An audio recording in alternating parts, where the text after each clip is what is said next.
Welcome sa Thirst 2.0 na kung saan ay mapapakinggan ninyo ang mga trending topics sa politics, issues sa showbiz. Kaya naman kung hindi pa po kayo nakaka-subscribe, i-subscribe nyo na po yan. And please, pakisama naman ang notification bell para lagi po kayong updated sa mga balitang napapanahon.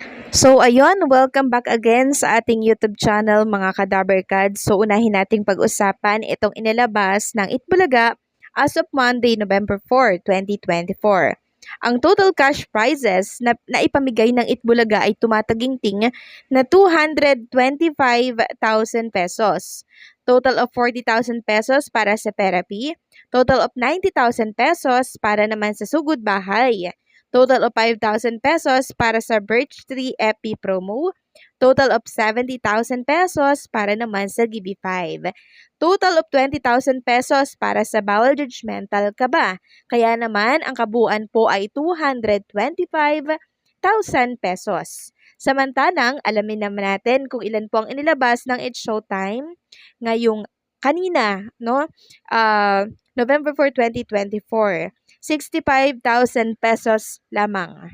Ganun pa man, malaki man yan or maliit, ang mahalaga ay nakakatulong tayo na makapagbigay ng konting tulong sa mga contestant na sumasali sa mga programa ng Noontime. Magdako naman tayo sa Noontime Showdown online views as of 1:28 p.m.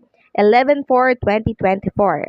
Itbulaga TVJ YouTube channel is still the king of online views and the most watched YouTube channel during this high time with peak 82,364 live views.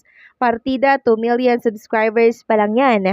It's Showtime on the other hand keep both live stream on both Su and QOL equalize with around 74,000 minus 75,000 plus views and continues to be one of the trending show on X, formerly Twitter.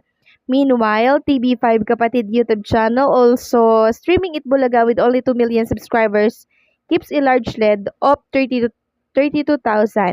live views on their YouTube channel, keeping Showtime on GMA trailing a par with 14,944 live views, only 36.9 million subscribers. Anyari, asa ng puso?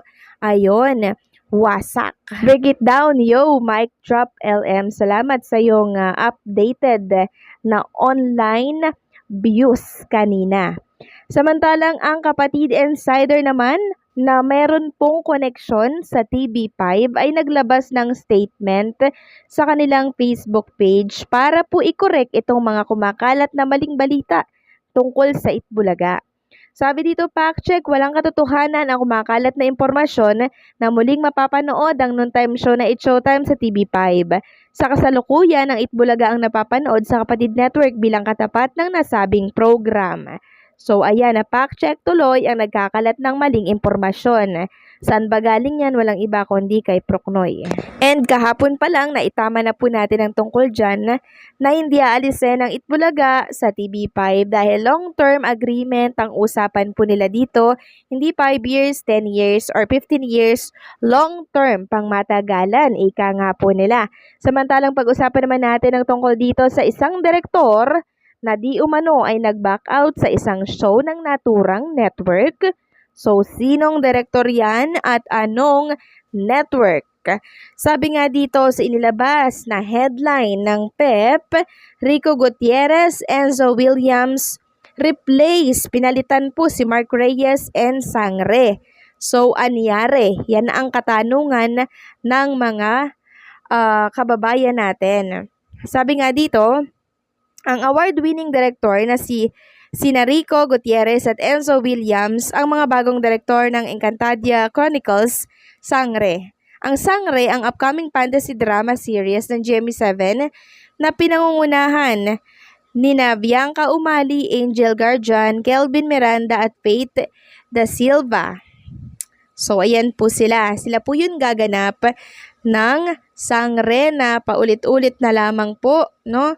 Parang nakakasawa na din iba-iba lang ng artista pero ganun at ganun pa rin yung kwento. Ang gusto kasi ng mga televiewers, kaya sila nananawa, merong kakaibang mapanood. May kakaibang twist naman, 'di ba? Yung something out in the box. Yun ang gusto nilang mapanood. Pagka ganitong paulit-ulit na lamang po, alam na po nila ang kwento diyan. Syempre, ano pa ang exciting sa show? 'Di ba? So, kikita ba sila diyan? Sayang naman yung pera na gagastusin nila. 'Di ba? Sana kung gagastos sila ng pera ay dun sa alam nilang kikita po sila. Kaya sana the best yung gawin nila na palabas. 'Di ba? Yung bang merong exciting na maku-curious yung mga televiewers about episode everyday. 'Di ba? Sabi dito si Mark Reyes, ang original na direktor ng Sangre, pero sa hindi pa isinasa publikong dahilan, nagbitiw siya sa tungkulin niya. Sina Rico at Enzo ang mga ipinalit sa kanya. 1 year in the making, halos 1 taon na ang nakakalipas mula nang umpisahan ang taping ng Sangre na inaasahang maipalalabas sa telebisyon sa kalagitnaan daw ng 2025. Pansamantalang nahinto ang taping ng big-budgeted fantasy drama series ng Kapuso Network. Posibleng magbalik trabaho sa susunod na buwan ang lahat ng mga sangkot sa proyekto, pero may mga pagbabagong mangyayari dahil hindi nakasali si Mark. So baka po nainip marami ang nagulat at nagtaka sa pagkawala ni Mark sa Sangre. Hindi lingid sa kalaman ng marami na malapit sa puso niya ang anumang programa na may kinalaman sa kwento ng Encantadia, na isa sa mga pinakamatagumpay na television series ng GMA7 noong 2005. Uulitin ko lamang, noong 2005 pa po yun. Ano na po ngayon?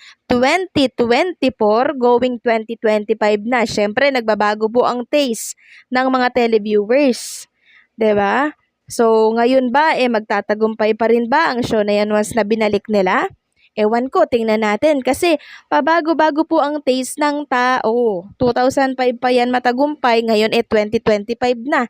Papasok na yung 2025. So, dapat may kakaibang twist yan kung ibabalik po nila yan. Sabi pa dito, sina Sunshine Dizon, Isa Calzado, Karil at Diana Zubiri ang mga original Sangre ng Encantadia. Samantalang sina Glyza De Castro, Kylie Padilla, Gabby Garcia at Sanya Lopez ang mga bida sa 2016 reboot ng Pantaserye. Si Mark ang direktor ng sikat na iconic program ng GMA7, kaya pala isipan sa mga tagahanga ng Encantadia ang tila biglaang kawalan niya ng partisipasyon sa Sangre. So meron naman akong mga nababasa na baka naman nainip na po yung original na direktor kaya nag-back out at umalis na. Meron namang nagsasabi na alam po kasi ng direktor na to na hindi kikita ang naturang show. So ilan lamang yan sa mga komento, pero syempre, antayin din natin kung ano ba talaga yung dahilan kung bakit nag-back out ang original na direktor ng Sangre dyan sa GMA.